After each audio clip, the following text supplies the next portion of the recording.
अस्सलामुअलैकुम मेरे दोस्तों, मेरे भाइयों, मेरी बहनों। आज मैं आपको जोड़ों के दर्द के लिए एक बहुत ही खूबसूरत वजीफ़ा देना चाहता हूँ। ये वजीफ़ा बहुत नायाब है और उम्र के तकाज़ों के साथ ये दर्द बढ़ते रहते हैं।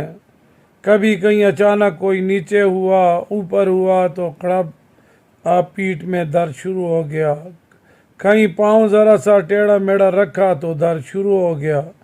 कहीं रगें खींची जाती है तो दर्द शुरू हो गया। कहीं गर्म सर्द हो गए तो दर्द शुरू हो गया।